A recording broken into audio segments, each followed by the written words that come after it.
Gentlemen, the time has come once again to discuss things.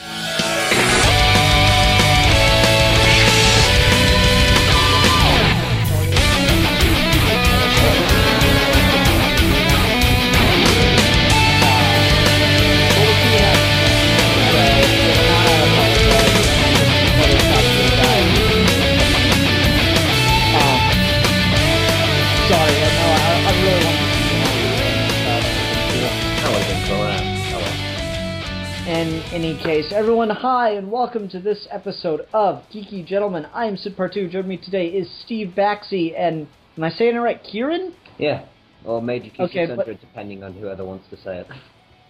Alright, and can you say the channel name slower? I'm a very fast talker, so fast that I can't even say my own words now. My name's Kieran Jones, normally, and on the internet I'm known as Major Key 600, which is also the channel name. Okay, cool. And Kieran was just recently voted off of Who Reviews the Reviewers. Yep. You have my sympathy. You have my empathy. You have my empathy. Oh, that's I have to fine. remember that there's a distinction between the two words, Steve.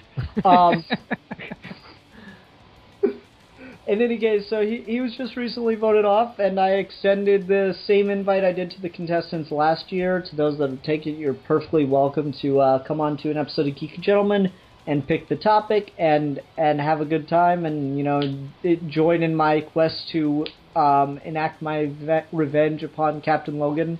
Come and be vengeful gentlemen with us. Yes, it's vengeful, gentlemanly. We challenge him to a duel in the proper sense, but also poison the blade, all Hamlet style.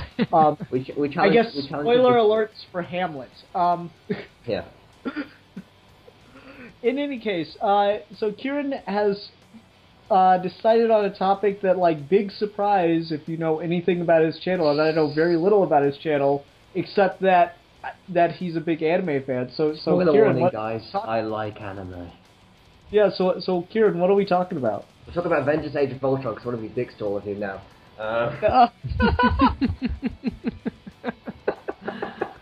Because I've seen it and it's amazing. Oh, I still haven't seen it. I'm trying to avoid as many reviews as possible. I'm not going to say anything on this podcast because that's the how it plays, but it's a spoiler warning. It's amazing. I've heard from people that absolutely hate the Avengers that this film is incredible, so I'm extremely excited. It is very good. I'm surprised that they put off Quicksilver and Scarlet Witch, but that's a completely different topic for another time. No, so seriously, what are we talking about? Today we are talking about anime, just anime in general, because I couldn't think of a defined topic because I did not know what your preference on the subject was. So just your general knowledge on it, or preference, or opinions, or whatever. Just get some discussion going because I'm curious. Yeah, and then I was talking to Steve before we started about how, oddly enough, he was preparing himself for this because Steve has been on Twitter the last couple weeks talking about Dragon Ball Z left and right. Ooh, apparently been rewatching through everything. This is going to be an interesting podcast, though. Oh, yeah, definitely. Dragon Ball Z is my childhood, man. Dragon Ball Z is amazing. Yeah, I mean, I love Dragon Ball Z too. So I guess I'm gonna be I think I might be the black sheep here. I like some things that are anime or anime styled, I guess. Yeah. But overall, I do not like anime. If I had to classify all animation into Western animation and Japanese or Eastern anime style stuff, I'd say that's got some good stuff. Anything has some good stuff, but I don't like anime. How about you, Steve? Where do you come down? I like anime. I've got a history of Eastern culture, so I like the humor, I like the style, I like that anime is more often than not about the world building and the characters as opposed to telling gigantic convoluted mastermind plots. I mean, it's got that sometimes, but But more often than not, it is really just about interpersonal relationships on a massive scale, and I think that's cool. I don't watch a lot of anime, mostly because it's too much of a commitment for me, because most of the ones I've seen are immensely long, and that's the only thing that bugs me about it. I can't sit down and realistically watch something like Dragon Ball Z or Yu Yu Hakusho or Bleach or anything like that, because they've got hundreds of episodes. Is it interesting? Watch anything that's under 26? 26 Are there any episodes. that's under 26? There are quite a lot, actually. Trigun? Trigun? Oh yeah, Trigun was under 26. I forgot about that. Cowboy Bebop, Neon Genesis Evangelion. There is actually quite a lot. I will give you a recommendation, that's my good sir, because those are very interpersonal stories, actually, what you've described. Yeah, okay, great, awesome. I know Code Geass is under 100 episodes. I really like that. Yeah, Code Geass is very good. Another one, if you talk about interpersonal stories, and this kind of ties in with, because we all love superheroes there. Yes. Ties into superheroes is one is a show called Madoka Magica, which is about this group of 5 girls. You could basically call them Power Rangers, if you will, that transform what they refer to essentially just give them superpowers, and they hunt witches. But it's about the personal stories of the consequences of having that life. Interesting. That kind of stuff. What would be the repercussions, and some of them have to give up everything because they have to make this contract with this magical being, which you could ask. You could be like the Zordon, the mentor.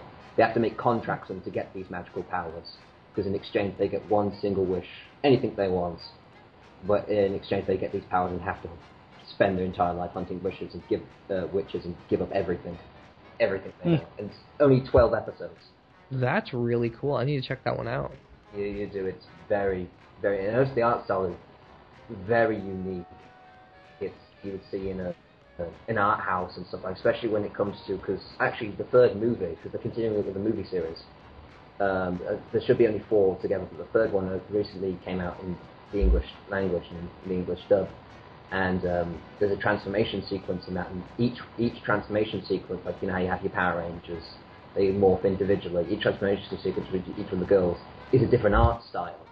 Like you have one that's completely in fire, like there's some Hinduism because she's religious.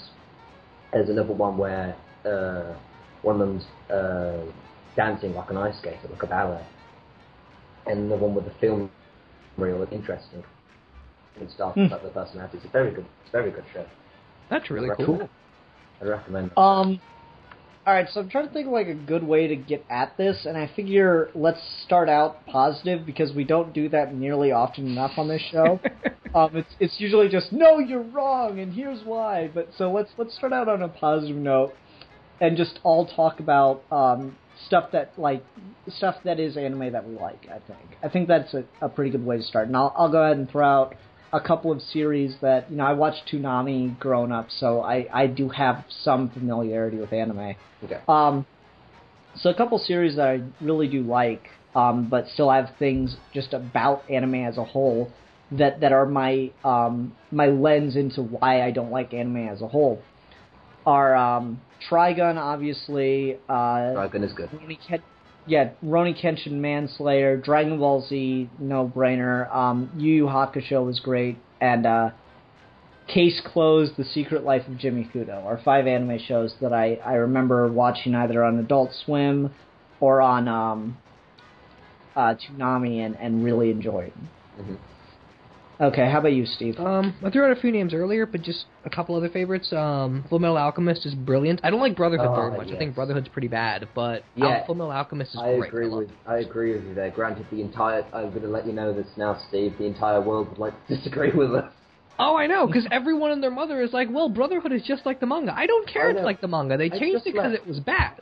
I just left a chat with the most biggest Brotherhood fanboy ever. You do not know how long we went at it. It was just, I wasn't even like, it's one of those things that are so defensive of it. Like, hey, you like this? Okay, that's fine. I like the original. Please don't, tell us, please. I get that a lot with anime fans, although less so with less so than with comic book fans, because anime fans I find are a little bit more chill than most comic book fans. They are. But yeah, Yu Yu Hakusho, like you mentioned. I like Death Note quite a bit. I think the second half of that series is kind of meandering, but overall I still like it.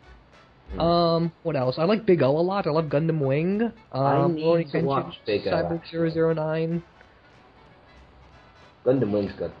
Yes. What was the Gundam series where it was like a tournament in this like decaying Earth? Do you remember that one? Was that G Gundam? The one where they've got spandex uniforms and they fight in a tournament? G Gundam, yeah. Yeah, and there's like a Gundam Cells or something like that. Yeah. Mobile fighting Gundam. Yeah. Yeah, I remember really enjoying that one too. But Zoids. We forgot Zoids. I really like Zoids. And how about you, Kieran? What are some of your top anime series? Alright, where's the list? No. Oh, I actually have this tattooed on my body. Just one sec. Well, if we want to tie this to who the reviewers, there was a thing I reviewed with it was like a social networking site for anime, and there's literally a thing where you can make a list of your favorite anime. So that's useful. That's really useful. It's very useful in those situations. See, the thing is, when it comes to me in anime, is if you couldn't tell by now, I really like anime. So when No, I know, right? Like plot twist of the century. It's like the plot twist how Avengers Age of Ultron's good, and I know I will not give that up. But no, it's one of those things where it's just like when I see an anime series that I really, really like, and there's a lot of shows that I really, really like. It's like picking my children. Like which one would be my favorite is like really, really hard. I've been watching anime for God knows how long now. It's been over 5 years, but counting the stuff I was watching. You know, when you watch stuff as a kid, you're not taking it as seriously, or taking it in as much. But some of the shows that I really, really like, I adore Cowboy Bebop. I adore Cowboy Bebop. That is amazing. Steve mentioned it before, but original Full Metal Alchemist, I adore that. Trigun, I also love that. Show called Fate Zero, which is getting a sequel series. Actually, it's currently airing, called Fate Stay Night. Though I am not watching that as it's airing because each episode ends with a cliffhanger, and that would really annoy me. Because I wouldn't be able to deal with that. I would just be like, okay. Netflix and binge watching is killing the cliffhanger. There's a topic for you. We're not going to see cliffhangers in television shows anymore because everyone will just watch the next episode. Yeah. There's no. And that's actually another show that I really like that it's been massively popular. Like I like this show, but it's a show called Attack on Titan, and everyone and their mother's been talking about Attack on Titan. They do not shut up about it. It's technically not over yet, but only the first season's done. The second season they're taking their sweet ass time with. But it's one of those shows I think is so overhyped. It's like it's good, but not as good as everyone else is making it. I have to say. Oh yeah, I watched the first season of that and had the exact same opinion. People are way too excited about that show. It is not that good. It's good writing. They're doing it wrong. Isn't that like isn't it a video game too, or am I thinking of something else? Nintendo's published a video game for the 3DS, yes, which is based on the first. Okay, season. now I swear there's something else that I'm thinking of where it's like an Xbox game, and I think the word Titan's involved. Never mind then. Titanfall? Yeah, that's probably That it. has nothing to do with it, but yeah. Well, no, you see where I got confused. I see where you get it from. Titan seems to be the popular word these days. I definitely see where you got that from. But that's overhyped as hell. Yeah, so we all like have kind of a similar thing, because we all named at least some of the same series, Dragon Ball Z, Trigun's all in there. Mm-hmm. So I think we all find the same kinds of things attractive about some of these stories that they tell, right? Yeah. Like, I mean, one of the tropes I guess I've noticed a lot in anime is that the hero's kind of an idiot, or at least pretends to be an idiot a lot. I don't know how common that is, or if that's just a consistent thing that I see a lot. From what you've named, that seems to be relegated to what you've seen, because I've not watched actually much of Rurouni Kenshin. Well, no, like, he always pretends to be kind of silly and... From what you've named, you've picked that up from characters like Vash and Kenshin himself. Vash, Goku, Yu... Goku himself, but Goku's one of those characters where Vash, at least from what I've seen of Kenshin at least, Kenshin and Vash have the sense that they use the goofiness to hide who they really are. Goku is one of those people that he's not naturally an idiot, he's just uncultured, and it's one of those things where in the area that he is intelligent in, which is fighting, he's a genius. He's a legit genius. But I get that. I'm just saying, like, the kind of the foolishness it seems to be a consistent thing that I see. Lupin the Third's another one that I really like. And you know, Lupin kind of an idiot from time to time, or at the very least a pervert. Yeah. One thing I noticed that like I'm kind of jealous about is that a lot of these have been made into live action movies lately. Like I was looking up Lupin the Third to see if anyone made like a fan trailer or something, and there's a legit live action Lupin the Third movie. I'm like, God. And there's a couple of Rurouni Kenshin ones that are incredibly good. Yeah, that's what I've heard too. I'm like, God damn, I kind of want to watch these. There's a Titan one that's coming out soon. Oh yeah, I saw the trailer for that. I remember watching Rurouni Kenshin, and I think that's probably a much better series than I realized, because there's, like, I remember the premise is the guy was like this amazing best soldier ever, and now he's walking around and he refuses to kill, but he still wants to, you know, fight for what's good. And, like, there's a lot of interesting PTSD stuff you could do with that, now I think about it. And they do handle that in that series. Yeah, a little bit, if I remember it correctly, but again, it's been since middle school since I've seen it, so I just remember enjoying it. I've watched a little bit of Trigun again, and I think it gets a little hokey towards the end, where they probably put in more of the sci-fi stuff than they needed to. But that was damn good. The anti-violent, or not anti-violence, the non-violence. The Vash Space is somewhat anti-violent message. The pacifist, non-violent approach to resolve conflicts is really interesting. It's an interesting story with Trigun because it's the consequences of what it is to be a pacifist, as Vash is a living example of the consequences. But it doesn't lean towards one side. There's two conflicts which is going on, and the other side of the character is Wolfwood, Vash's friend. And his answer is always just shoot them. Like, a sacrifice has to be made in like this cruel world and stuff like that. And Vash is always like, if you just think hard enough, a solution will come. And it's in that kind of story, the hands of Lesser I would always present exactly as a more noble message. But it shows the negative and the positive both sides. Vash is not always right. There is always multiple times when he put the lives of many other people in danger because he gave people the benefit of the doubt, because he took too long to try and come up with a solution that may have never existed in the first place. And there are times when you need to act like that.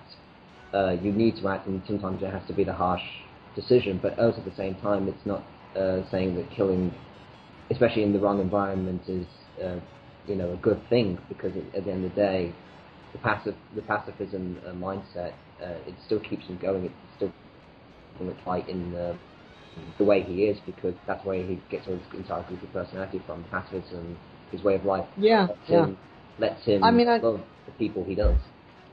Yeah, I mean, I think the show is best summed up by Knives' line is, you gotta kill spiders to save butterflies, and it's just like, that's this like complete opposite mentality to Vash's character, and it was always really interesting to me. Yeah, that's the way to sum it up. Yeah, I imagine that they use a metaphor in a series, and it actually is connecting to the overarching story. That's so weird. That's very right. No, but so that's at least one element that I see a lot that I tend to enjoy, and I think that is reasonably exclusive to anime. I mean, you could argue that Superman's kind of like that, but that's fairly far and few between with versions of Superman where he's kind of a bumbling idiot as Clark Kent. But otherwise, that seems like a fairly unique thing that I've seen in anime, and I wasn't sure how common it is, but I mean, all these random series that I watched, maybe Toonami just has a very specific taste. I don't know. Toonami does like to go for the more action-heavy things in the first place. Now they can afford not to, since they're more on Adult Swim. But at least when we were watching it as kids, it was nothing but the shonen-style Dragon Ball Z, Yu Yu Hakusho kind of mentality. Yeah. And that kind of shares that all the way through. That's sort of the staple of those characters in that genre of anime. Yeah. Mm-hmm. Yeah, that seems to be the style that most people tend towards to, is shonen, and I like shonen, but it's not my particular taste when it comes to anime. Is it a fair assessment or a fair characterization to say that shonen is more comic book superhero and everything else is more comic book image?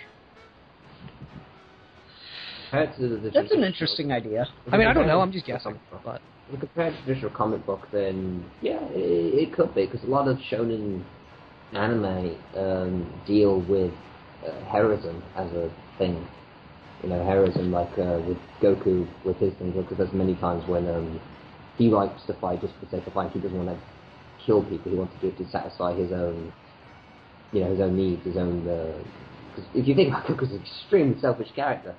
He does it for his own needs. I mean, there's times where he'll save his family and stuff like that, but like the fun he has for Frieza, and he tells everyone to get teleported off the planet except him and Frieza, purely to satisfy his own selfish needs. Because he could just say, see you later, and then Frieza has an exploding planet in his face, but he did that to satisfy his own personal vendetta. And a lot of shonen are like that, where you have, it's about the main character, or most of the time with shonen, because they usually a group, like the Yu Yu Hakusho, there's their group, and Dragon Ball Z is their group. It's usually the personal story of those group of people and how they. And the bad character that becomes a good guy always has a really spiky haircut. That kind of gives up a single point. That was the thing I noticed about Yu Yu Hakusho. I'm like, that guy's Vegeta. Exactly. He was a bad guy and he becomes a good guy and he has a spiky hairdo. Although I think I like Vegeta a lot more than I like Hiei, but still. Yeah, but still, he's totally Vegeta. Once I get around to watching Yu Yu Hakusho, I'll make that assessment. I really like that one, though. I haven't seen it in a while, but I feel like Yu Yu Hakusho is one of the more sophisticated shonen, because Dragon Ball Z is good, but it's not like brilliant by any stretch of the imagination. Yu Yu Hakusho kind of borders on that, though. By any extension, have you watched Kai? Yes. Have you ever... You watched Dragon Ball? Okay, good. Because that follows... I wouldn't like to say it follows the manga more, then it just cuts some things out. Like the director's cut of Dragon Ball Z, if you will, and it's much more Dragon Ball Z stream. abridged in a sense. In a sense. No, Dragon Ball Z abridged is hilarious. Vegeta. Besides, I think the one joke they missed out on is making Goku a genius when he becomes a Super Saiyan. Yeah, that would have been hilarious. No. The greatest thing ever is Vegeta, like, ranting about becoming a Super Saiyan, and Frieza's just like, seriously, we're going through this again? Like, I just shut you down, like, 10 minutes ago. No, the best one is just Vegeta's constant trying to one-up Goku. When he's just like, okay, Vegeta, I'll take the 100 on the left. You take the 100 right. Screw you, I'll take 101. That's the spirit. Also, nailing Piccolo's head, just pestering him. I love that. You have a pool table? Yeah. Okay, anyway. Sorry, derailed that a little bit, but I couldn't help it. It's anime related. Someone said Dragon Ball Z abridged. It had to be done. Yeah, but no, I've seen Dragon Ball Z Kai. I like it just fine. My only real issues with that series are just that it doesn't necessarily fix the real issue with Dragon Ball Z, which is just the plot structure of it. And the new movies, Battle of Gods and Resurrection F, kind of been sort of feel like a second draft to that story, even though it's in the same canon. Yeah. I think one of the main problems I have with Kai, and this is one of those Full Malchus versus Original Brotherhood effect of things.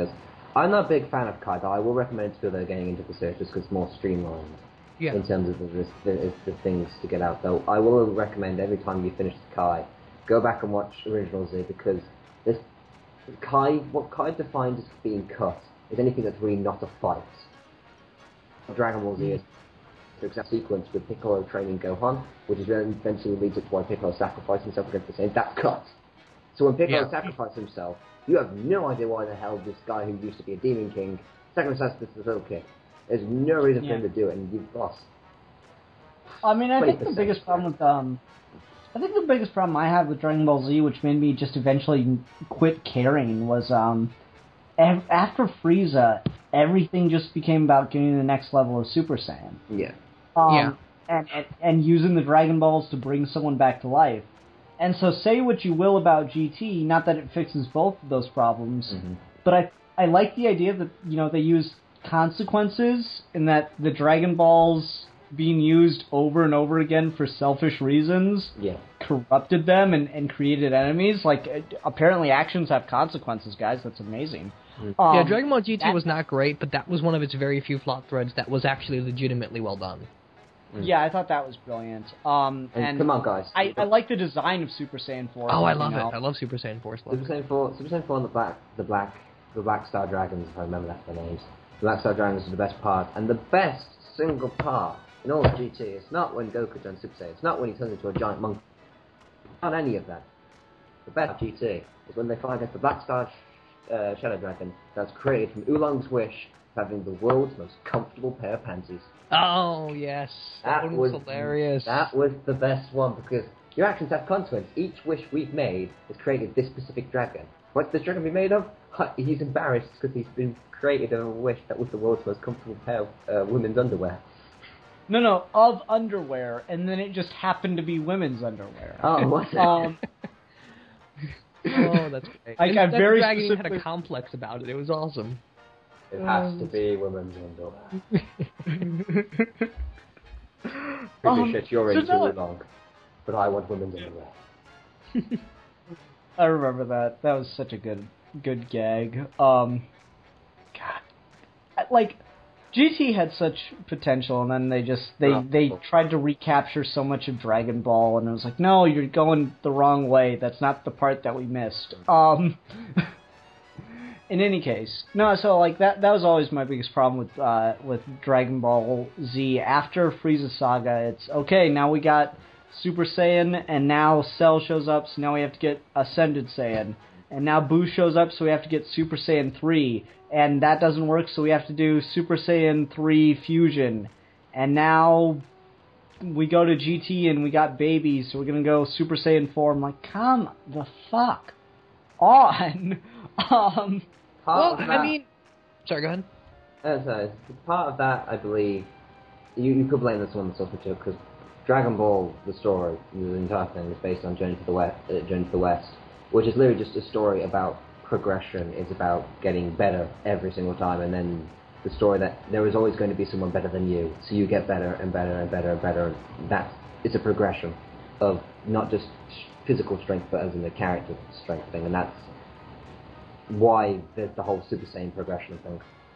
Well, that's fine, but they needed to figure out a better way to do it that wasn't as repetitive. Well, yeah. Again, part of Dragon Ball Z is also that it sort of loses the gravitas after Super Saiyan, because after Cell, everyone becomes useless. By the time you get to Perfect Cell Saga, no one matters unless you're a Super Saiyan. So, part of the issue, and I've talked about this before, and it's in between the Frieza Saga and the Android Saga, forgetting Early Jr., you actually needed an entire arc where everyone is normal and Goku's the only Super Saiyan to actually live with that for a while. Because Dragon Ball, in a lot of ways, is better paced in that, since every time Goku gets stronger, you actually have 30 episodes where he's exactly the same. And no one's jumping to a different level, or they're exactly on par with him. So every time he gets better, it means something. With as much as I really, really, really enjoy the Majin Buu saga, because that had some really good writing and some really good character moments. Yeah. One of the things I wish, and I always think about it in my head, Dragon Ball Z might have been better off if it ended at the Cell Saga. Because with Cell Saga and the Android Saga, I think was just be able to, get by, because really the only highest level we got was Super Saiyan 2. That was only just one above Super Saiyan. That was the highest level by the end of that show. I mean, that arc. So that's not too much of a progression, because with 3, then Fusion, and we have that whole mess. But I think it's just Super Saiyan 2, and only one actually gets to Super Saiyan 2 by the end, and that's Gohan. And that's also much more successful passing of the torch, with because by Cell... Yeah, there's that great picture of like Goku's ghost behind Gohan as he does the Kamehameha wave, and then Goku's not the hero for that. No, wait. Someone memed it, and it was like, this is what it felt like when your dad took your side in an argument against your mom. That is the true power of the father-son. Oh, I love that. That's great. Oh, yeah. No, but I agree. I do think that it should have ended after Cell Saga, because Goku's story is over, and if you really wanted to, you could do a spin-off series with Gohan, and I think they were trying to set that up, but then he became Saiyaman, and that was just awful. Yeah, that's part of the reason why I really, really on the fence about the way they're trying to end the Cell Saga, because the Majin Buu saga there's a lot of things around the character development part, like for example, we get to see Gohan as an adult now, which is the proper full circle now of Gohan's character development, and the fact that his new power is like his new power he's reached. The ultimate is a power that's above. Technically, if you want to be on the count, by the end of it is Z, not to count GT. By Z, Gohan is the strongest in the universe, but there's always one stronger, so that's obviously where he gets top from GT. But he reaches a power level that's beyond anything else that's known, and that's why he looks human. And that's a really interesting concept, that he does not have the blonde hair, he doesn't look like a Saiyan. When he reaches ultimate power, he looks human, he looks normal. And that's one of the things where, when he comes back to Earth, that's where it really should have ended. Gohan should have beat Majin Buu, that's where it should have ended. And then Goku, he should have said it, but he could have come and helped him, fused with Vegeta to become Vegito, and then that could have, tied up the loose end with the rivalry thing. But then you could say Vegito could have been just purely then saving the family members and all that stuff. And then you could have Gohan and just beat the hell out of Majin Buu, and there you go. You have a full circle of character development there. Yeah, and I mean, the other thing from the Majin Buu saga that I really wouldn't want to lose is Vegeta's acceptance of Babidi's power, and then his sacrifice, because that was like the greatest part of his character arc in the entire series. That's the thing with Majin Buu. It's great from a character standpoint. The overall is that that's just weak. It just makes some questionable things. If they just fixed, it would have been a lot longer, and it would have been a really good finale. Like you have that scene where you channel, because the Saiyans have always been like an aggressive race and stuff like that, and Gohan's usually always been peaceful, and that's the human side. So you have those two balanced, because Gohan's the first hybrid, and you have that awesome scene with his Ultimate Gohan where he has power beyond any other Saiyan, but also looks human. Realize that his entire family has been eaten by this giant monster, and any Saiyan would, let the aggression and stuff like that take over. But instead, he walks up to him, like dwarfs. He walks up to him, and this tiny man, after Majin Buu says, "Do you want to fight me or something?" He says, "No, I want to kill you." That shows both the aggression, both of the restraints of like the human levels that he has. He looks human, but he's showing us this side of aggression. That's the perfect balance between those two. That's why I really like the Ultimate Gohan part of that story arc. It's just a big, nice circle.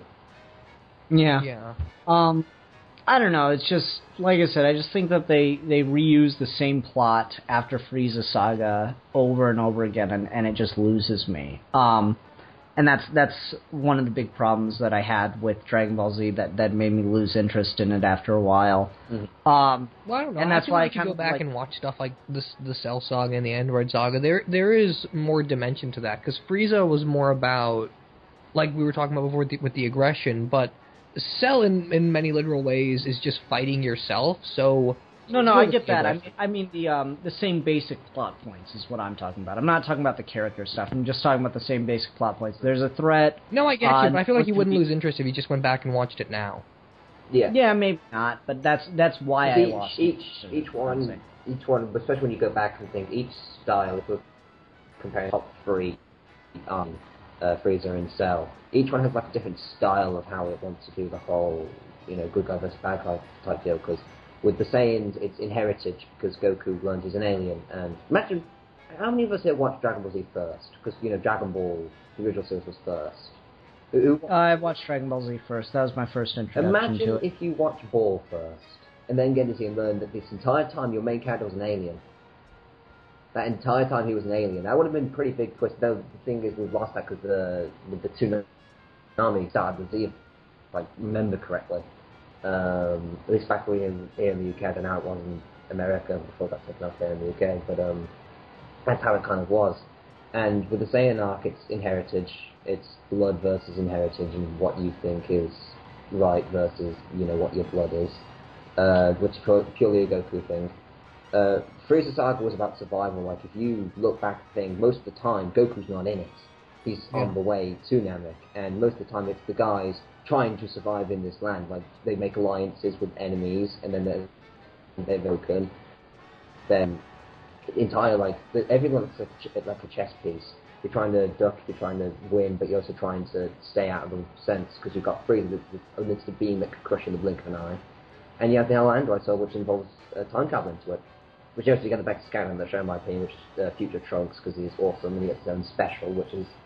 I love this Future Trunks movie. That's such a good movie. Yeah, it's fantastic. I love the Trunks movie. It's awesome. Probably my favorite Super Saiyan transformation too. Yes. When Trunks first goes Super Saiyan. But let's go ahead and move off of Dragon Ball Z though. Sure.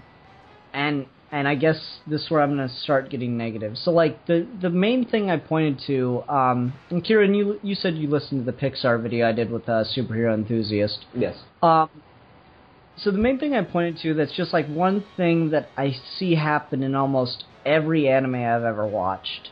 Mm-hmm. And I've been told this isn't in all of them, so fair, but yeah. One thing I see happen is that like, when they want to make a joke or want to have something funny happen, they'll completely change the animation style from something that's reasonable and realistic in its own way, whatever you want to call it, to that, what do you call it, chibi, that fucking style of animation that Teen Titans Go is in. And like, I don't have any... Yeah, okay. They do that, and, like, I don't have any problem with that on its own, but it immediately, like, in an instant, I can be really engrossed in a story and something, and then that happens, I'm just like, okay, I'm out. It can be jarring. It snaps me out. It can be jarring. But, And that always bugs me, and it's just not something you see in American animation. Because, I mean, you can have, like, an episode of Batman the Animated Series, let's say. Yeah. Not that I'm in love with that show like some fans are, but it's you know, it's still a good show. Mm-hmm. You can have Batman the Animated Series, and there will be, you know, a consistent art style, whether a scene is serious or whether it's got a comedic moment in it. There's still a consistency in the art style, and it doesn't ruin the comedy to take that for the art style not to change. Yeah. But, like, it's like watching, like, a really serious animated film, and then suddenly, like, Looney Tunes pops up on screen, and that just always bugs me. Well, to be fair, I mean, that kind of humor isn't part of our culture, but it is part of the Japanese culture. So if you gave Batman the Animated Series to someone who lived in Japan, they would wonder where all the levity is. Yeah, I get that, and I'm not saying that it's a problem for anime, but it's a problem for me getting into anime, or for me to like anime. And as I said at the beginning of this, if I had to choose one, I mean, obviously anime has some good stuff. You just heard me talk about how much I love Dragon Ball Z and how I grew up with it. You know, it's so jarring though for me, and it just prevents me from really being able to get into it, because all the time I work with a fucking asshole who never shuts up about anime. All the time I ever hear this motherfucker talk about is, oh, anime is so much more serious and more diverse than Western animation. I'm like, maybe, but I can't look past the fact that the motherfucker just lost all facial definition. His eyes grew 4 times as big and his mouth turned into fucking fangs. That all just happened in the gap of 2 seconds. It's always a cultural barrier. Getting into anime before taking it from anime, it's always a cultural barrier because we have things here in the West. And there's vastly different over the things in the East. But one of the big things going to the comedy side of it is the reason mostly why the Japanese kind of do that is because they're comedy. Comedy, anyway, is subjective. Like if you take any form of comedy, it doesn't matter what culture, comedy is subjective to every person's whim because comedy's like one of the most subjective planets. But specifically Eastern, the Japanese, how they do their comedy, they are very more prone to the slapstick. They're very more prone to physical humor or the eyes or stuff like that. Yeah. I do get that sense from it, because there's always very much just like, oh, he's getting hit or something. Like, you know, there's first episode, I want to say, of Dragon Ball when Goku goes, "Where's your tail?" and Bulma slaps the shit out of him because he just spied on her naked or whatever, like poked her butt. When I was a kid, when I was in middle school, the first time I was watching Dragon Ball, I thought he fingered Bulma. Which, I mean, given some Japanese perversions or whatever you want to call it, or some Japanese lifestyle choices, I wouldn't put beyond anyone to put in a cartoon. And I mean, that's a recurring joke in Dragon Ball where he's constantly touching women inappropriately because he doesn't know if they're boys unless he feels for balls. That's Yeah. actually Yeah, what right. he does in every couple of episodes. Yeah. Okay, well that's lovely. I do remember that Toonami did some weird shit, or I guess Funimation did some weird shit, because apparently, like, Goku's just got his wang out in a lot of episodes of Dragon Ball. And, like, I always remember going, that leaf was put in there in post. Because, like, you could just tell, because, like, someone just took, like, a shitty ping of a leaf off the internet, and, like, it doesn't match the surroundings at all, and just, it's floating around Goku's junk from time to time, which is weird. No, but anyway, so, like, the is it Chibi or Chibi, or how am I saying it? Chibi. Okay, Chibi. Yeah, that I've always found just very distracting. I've always, like, I'm able to get over it and watch some things like Dragon Ball and everything. I'm able to get into them, but man, it takes some work. And every time it does it, like, if it's not a really funny joke, I kind of roll my eyes and get tired of it really quickly. Like, there was one episode of Trigun. I don't remember the specifics of what was going on. It was an episode that focused on the two girls, and Vash was barely in it. But at one point he, like, saves their lives by popping out of a trash can and shooting somebody. And then he has this moment where he's talking to the camera and he's like, I've always been out there looking out for you. And then the screen starts, like, shrink on him, kind of like Porky Pig style or whatever. And then he, like, looks and, like, breaks the fourth wall. He goes, wait, that's all I get in this episode? And then he's gone. I'm like, usually I really like fourth wall breaks, but that just did not do it for me, because it's just, there was, like, high drama going on right there, and he just saved her life, and then you did that. And it didn't do it for me at all. The comedy in the Eastern culture is always very, like I said before, very slapstick, very sporadic, very thing. But it's that kind of thing. When it catches you off guard, that's where the humor is, and that's when it's just like, for example, physical humans are a very, very big thing. For example, like if we had the Goku Bulma thing, he'd do that, and she'd just smack him, and he'd go 10 feet flying in the air. Now, she doesn't have the strength to do that to a giant Saiyan, but the comedy, you wouldn't expect that. In that thing, it's supposed to be sporadic, on the ball, catching off guard. I get that. I understand the premise behind it, but I guess it comes down to, if you have to explain a joke, it's not funny. Yeah. It's one of those things. Yeah, and so that's just one big problem that I've always had with it. Steve, you've been kind of quiet. What do you think? Steve? Steve is dead. Steve has been murdered. Steve has passed away. Yes. So surprise, Kieran, you're the new Steve. That's awesome. I mean, an honorary gentleman. That's great. Yeah. Who knew? So you have to now go and investigate all the things I love and see whether or not they justify their existence. Or send my awesome bitchin' suit to me in the mail, and I'll get on that. Okay then. Anyway, so I guess Steve had to step out or something. I don't know. Anyway, though, let's go ahead and move on from the humor thing. And then I got some feedback in that Pixar video. Yeah. Where people said, well, no, that's not always true. There are plenty of animes that don't do that kind of stuff. And I mean, even Super Enthusiast, shot right back at me. He's like, that's not entirely true. What did he call it? It's the one that The Matrix ripped off. What's the series that The Matrix, completely... Ghost in the Shell? Is that it? It's either Ghost in the Shell or Akira. I think it's Akira, because I think on my DVD myself, some tablet, when they have the quote thing, they would say, without Akira, there'd be no Matrix. No, but I think what Alex said was Ghost in the Shell. It could have been I'm Ghost pretty in the Shell. sure. It is one of the things... I'm pretty sure that's what he said by name, just because. So he said that, and people listed some stuff in the comments, and so let's hear. Knights of Shidonia was something that someone put in the comments, and I actually did watch, I think, the first 2 episodes of that, and I found some of the sci-fi elements of it kind of interesting, like the idea that humans had had learned to alter their DNA so that they could photosynthesize. That was kind of neat. Yeah. But there was still something about that where I could not get into it. It didn't have any of the chibi stuff. Chibi, fuck it, whatever. I'm tired. It's late. I don't blame you. But yeah, it's no, I know. like it didn't have any of that in it, and I still just couldn't.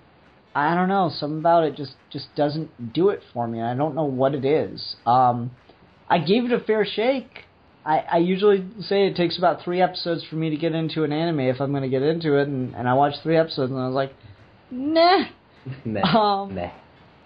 But no, the reason why the chibi style is not for everyone is because anime itself is not a genre, like a household genres, there's horror movies and that kind of thing. It just all depends whether the director of that show wants to use chibi style.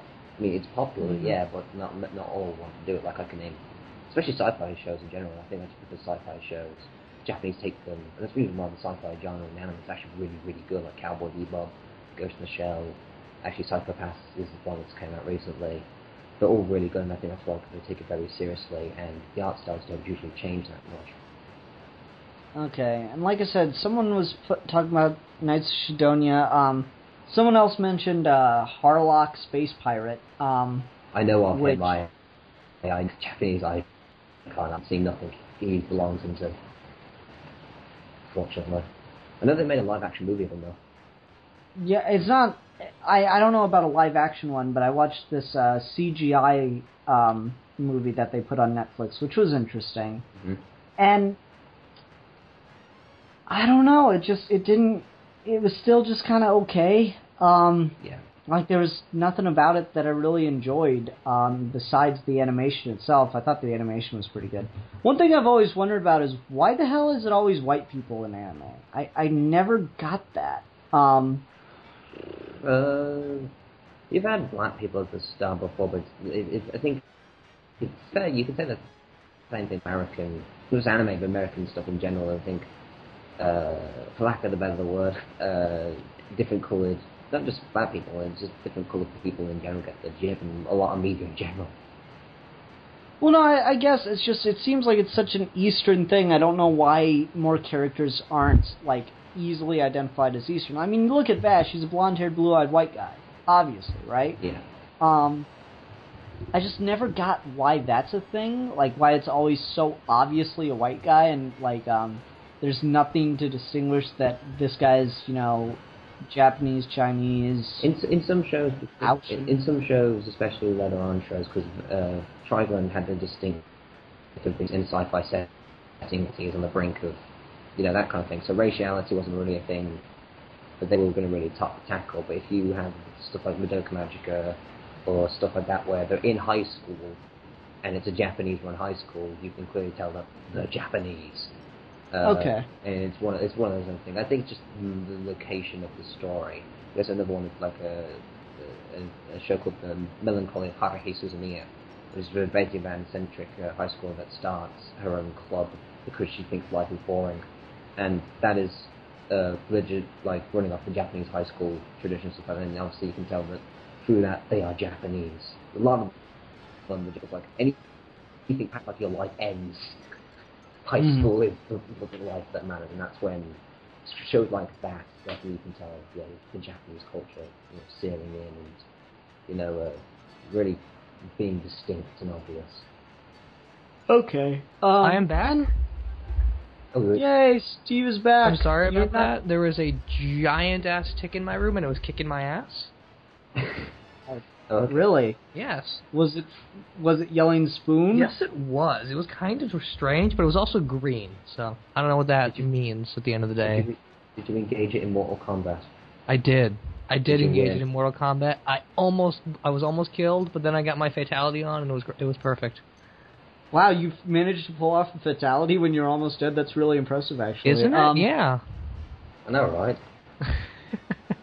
Anyway, I am sorry. What was going on? We were talking about, we finished up talking about Chibi, and, like, I've just been talking about some other animes that people had recommended or mentioned in that Pixar video that they don't have that Chibi thing going on, but there's still something about them that I just go, meh. And And so, Steve, you talked about, like, you just don't feel that you can devote the time to some animes.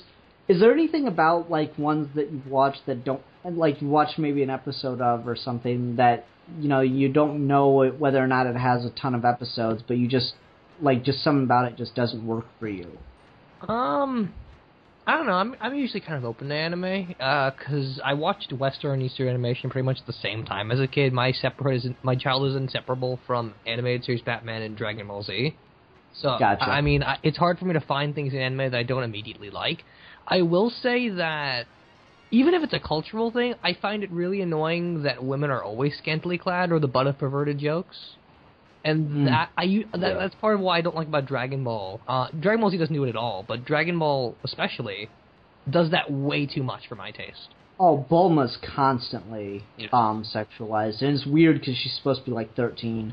Yeah, and I mean other anime do it as well. Like you got that in Full Metal Alchemist every now and then. You've got it in what was it called? Huh? You have it in Code Geass. Yes, Code Geass. There we go. Code Geass does it, and it doesn't even fit in Code Geass because that's such a serious series. So to be fair, there's moments I do agree with. I saw out of place. There's a moment when Lelouch is trying to convince Colin. Like he says this entire thing where he said that Colin expects that he's trying to throw off suspicion, and the entire thing takes place in the bathroom. The entire thing takes place in the shower scene. Again, well, to that point, I was trying to like, I only remember watching, like, Lupin the Third on Adult Swim and, like, random episodes where there was no consistencies, because it was a very episodic series from what I remember. Mm-hmm. And I was like, a couple weeks ago, I tried to sit down with Haley and watch the first episode of Lupin the Third, and immediately, I forget the Fujiko, or maybe her name is, I can't remember, she's immediately naked. It's really like, whoa, I did not know this was happening at all. It makes watching it or trying to get into it really awkward for a lot of times, though, to that point, because it's like, yeah, this feels like porn, and I don't want someone walking in here thinking I'm watching cartoon porn. It's once again, it's unfortunately a cultural barrier thing, and it is a little fun fact for you and I have learned this by actually watching anime. So see, kids, you do learn things by watching anime. But no, there's an anime called Samurai Champloo, and it takes place, granted, in a very fantasized version of the Edo period in Japan. The Edo period in Japan, at least in terms of Samurai Champloo, was the death of the samurai, because that's when Japan allowed other cultural stuff to be introduced, like stuff like that, and that's when arms dealing was in, and that when they can load their armies with guns, samurais are no longer useful. So you have that's with that kind of aspect. Well, there's another thing with the other period, because they let Japan, there's a true thing, they let other people, cultures, stuff like Western cultures when it came to their sexual entertainment. That's actually what eventually grew into Japan's fascination with it. And that's when you have that kind of stuff. It was through them letting open other cultures, because before they would say, no, that's wrong, crucify them for that kind of shit, that kind of stuff. But now, it's one of those things, and it's not overly blatant. I actually find, believe it or not, most animated stuff actually the most levels. Like, if you have Ghost in the Shell, which the main character of that is cyborg, granted, and the first scene you see in the movie is she's naked, but there's a reason for that, because she's a cyborg, and that's the first thing she's created. And they're not going to create her with clothes on. Not yet, as in, like, they're going to create the components of the body and stuff like that. After that, you never see her naked again in the show, anything, never. And never ever again, she's always wearing clothes. Madoka Magica, the one I recommended before with the Magic Girls, there's literally split seconds of them being, like, I think it's literally a second, and then being naked, and then the clothes come on, and that's a simple, clothes transition type deal, and that's about it. So okay, they have dresses, but that's about it. What was the series? I know Toonami played it, or maybe it was Adult. No, it had to be Adult Swim when I think about it. What was the series where the girl, like, had a guitar, and she'd hit the kid on the head, and his bump would, like, turn into, like, giant fucking robots and stuff? I know exactly what you're talking about. That's Fooly Cooley. Fooly Cooley's special. Very, very special in the fact that it's 6 episodes long, and none of it makes sense.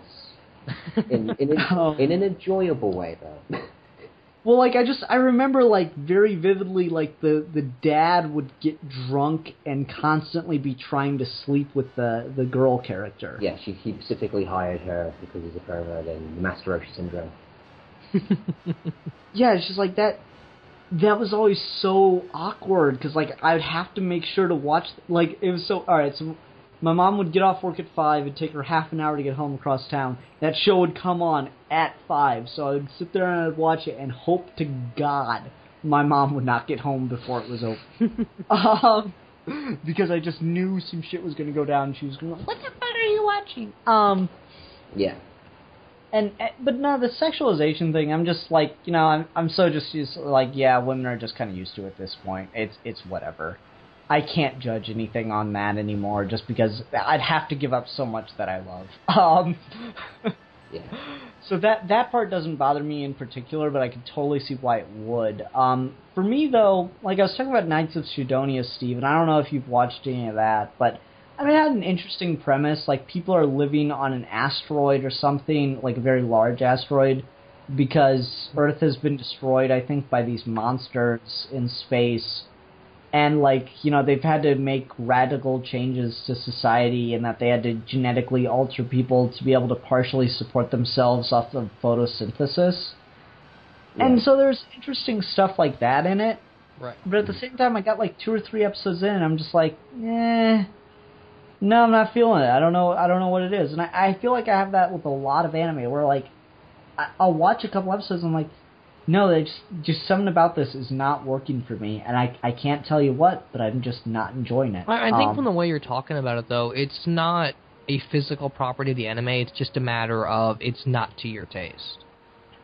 Possibly. I'm not going to, like, rule that out, but at the same time, I just feel like it's only with anime where I have that kind of reaction to it. Yeah, but I mean, that could still just be a taste thing, though. Yeah, when it comes to anime, like I said, it always comes back to the cultural barrier. If you're someone that's trying to get into an anime, like you're used to this certain culture, in your case, Western, and you know you're used to like the comedy being, but maybe more sarcastic, like Batman would come up to someone and like Alfred, maybe say a sarcastic clip, and that would be your comedy scene. Maybe you give a smile, stuff like that, and then that's jarring for you when you watch something else. When the comedy scenes is full out, you know, big expressive eyes, slap, you know, blows up like the whole budget out on the whole thing, on the whole scene. Sequence, you know, it's comparisons to the two cultures and the difference between the two. That's what's caught you off guard, and that's hence lies the problem. It's really getting into a different culture. This is just anime, but just getting into a different culture. It just depends on your adaptability. It just depends. You're willing to adapt to a different culture and to learn about it, and to see it through their eyes as you see. This is this stuff gets out to a Japanese audience, and this, for them, is normal, like how you would see Batman, the comedy scene, someone getting smacked halfway across the universe, that's normal for them, in the same way how, like, if you would watch Batman just say sarcastic quip to Alfred, that's normal to you, and if they saw that, they would be jarring for them to, pow, there's no pizzazz to it, there's just very there. Alright, well, let me throw this then out to you. Mm-hmm. Do you feel that anime fans, by and large, come on too strong? To a degree. It all comes down to personal preference. It all comes down to the type of person you are. For example, like, I will not force anime onto a person, though I will recommend it and stuff like that. For example, I've done this many times in the past with people that have no idea what anime is or stuff like that. They maybe want to get into it. First of all, second off, I always talk serious because I'm not going to show them something investment, because then that's a very easy way to, turn their brain off very quickly, unless it's something that they really engaged in. So I want to know their preference first. I want to know, like, what kind of story stuff they like. Like, for example, how you mentioned the Trigun stuff. Stuff like the story and stuff like that what kept you going through Trigun and where your enjoyment came out of it. You learn what the person's personal enjoyment is, and you basically find that in a different culture. Like, for example, my friend, very similar to me, has a very big fascination with the 1930s in America, and Baccano is an anime that is entirely based in the 1930s in the Quentin Tarantino style, where the entire story is told kind of like Pulp Fiction, and it all comes together, and it's 3 plot lines that seemingly have nothing to do with each other, but they all come together and they all interconnect. And I showed him that, and he the cultural barriers, he managed to get past the cultural barriers and get used to them because of his love for that particular subject, and through there he can then adapt to the culture and then move on to other stuff.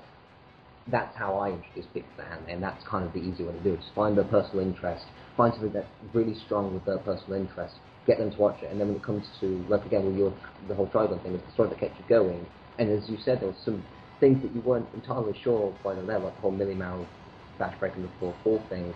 You adapt to that, and then you keep constant stream, and then you constantly adapt to the whole, it's kind of second nature to you, and then you'll get used to it. That's kind of thing. Okay. It's adaptability over the time. It's not everyone's got to say, but it's one of those things where I think sometimes they can't. The anime fans, getting back to the question, is somewhat they can get off too strong. I just think it's all personal people. Like you can have comic book people though too strong. You can. Oh, I agree entirely. But at the same time, like I know comic book fans would be like, "Oh, you should read comic books; they're the greatest things ever." But I work with one anime fan who's just like will not shut the fuck up about it, and like I'm not gonna put that on anyone else because he's an asshole regardless.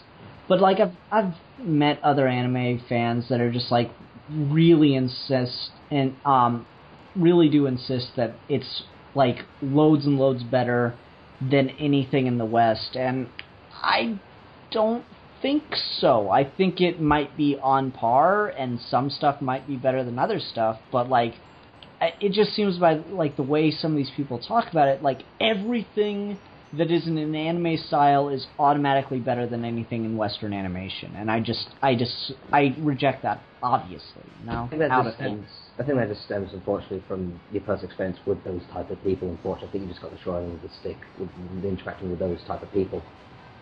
I mean, maybe, and to be fair, that's entirely possible. But at the same time, it's like if that happens a lot, you know, you can't really blame someone for because I've run into people that feel the same way. It's just like people do not let it go, and it's like no, I'm not going to get into the anime side. I'm not going to get into this anime thing. I'm not going to get into this show, and eventually that kind of turns into. Well, now I'm just going to start kind of rejecting this because it apparently turns people into assholes. I mean, I don't know. We have that with comic book culture all the time. Like, someone says, I like the Avengers, I like Dark Knight Rises, it's instantly a flame war for 2 hours where people will not back down. And I mean, I'll say this, comic book fans and Western animation fans are more aggressive. Anime and European fans tend to be more overzealous. And just from personal experience, I feel like overzealous is not as bad. Because sure, they'll pester you, but they'll pester you positively, as opposed to yelling at you. Yes. They'll just, like, recommend things. Also, I tend to see, like, with anime fans, because anime has such a wide variety of genres, anime itself is not a genre, it's just a household for other genres. Yeah. And just giant ways of telling different storytelling.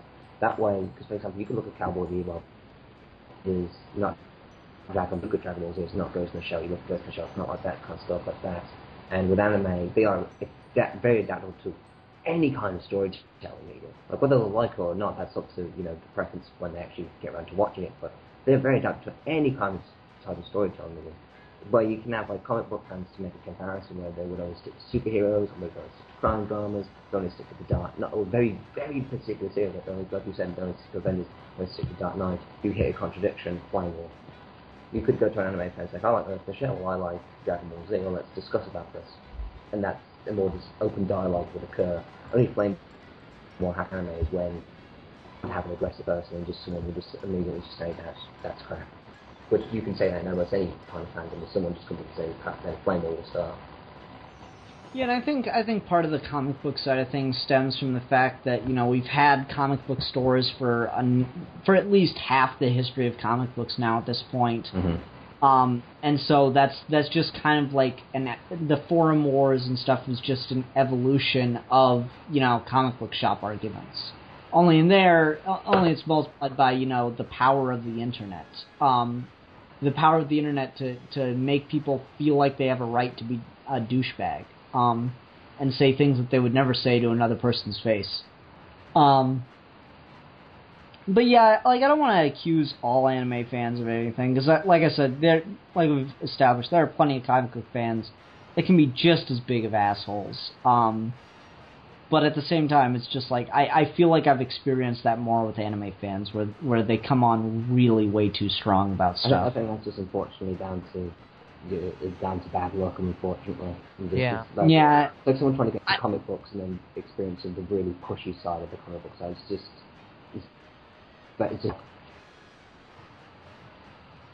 Yeah, it's unfortunate that it's happened, but like I said, it's not only happened to me. I've got friends and stuff where that same kind of thing's happened. I've had this conversation with Bobby before, my bud Bobby, and he's been through the same kind of thing.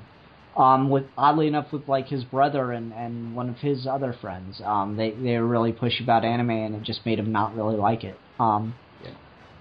So it's just one of those things where it's not incredibly. And the weird thing is, those two are not like assholes in any other way, shape, or form in my mind. But just with that, it's like, I don't know. Maybe it creates this kind of, as Steve was saying, this like zealot kind of attitude toward it. But at least they probably are politer about it. More polite, since politer is not a word.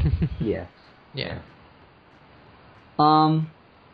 Okay, and anything else? Does anyone have anything else they wanted to discuss? Because those are my two complaints. I guess it comes down to just a cultural thing to me. I have a real hard time getting past some of the cultural barriers, and so I don't know if anyone can recommend some more mainstream westernized animes to start me off with. I'll probably watch some of those. I'd be really curious to hear what you'd think of the Marvel anime.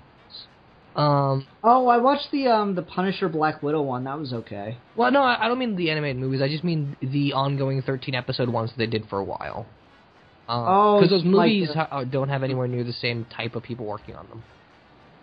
Yeah, you mean like the Wolverine one? I think they did one with Iron Man. Yeah, they as had well. Iron Man, Wolverine, X-Men, and I want to say there was a Blade one. Yes, there was. Okay. Yeah, I'd just be curious to see what you thought of those.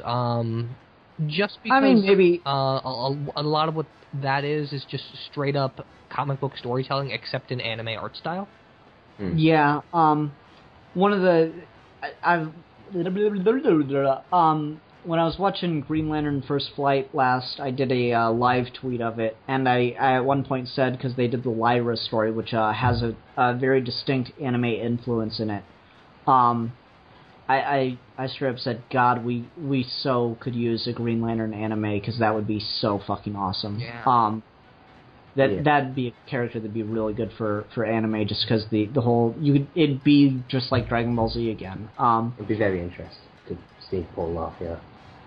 Yeah, I mean, have you seen Green Lantern Emerald Knights? I have seen Green Lantern Emerald Knights. Yeah, there's that story with Lyra, I think her name is, where she goes back to her home, and it's got that very Eastern feel to it, so it all feels... It's got, like, very similar... It uses a lot of animation tropes from anime, which was interesting to see in a Western style. One thing I would recommend to you personally, and I don't think actually extension recommend this, as I previously did to Steve. I would recommend Madoka Magica, because as Steve sadly put it with the Marvel movies, it's essentially a comic book story told in anime form. Mm-hmm. And it's the consequence of life. So essentially a superhero to say, like, for example, they made this contract with their mentor, with this person that basically duped them into making this contract for having one wish. And they did get the one wish that they wanted, but they are not alive of hunting witches. And if you think in the grand scheme of things, they are doing good, because by hunting witches, they're saving real people, because these witches can cause, physical harm to the human world. So they're saving people, but it's the cost of their own lives.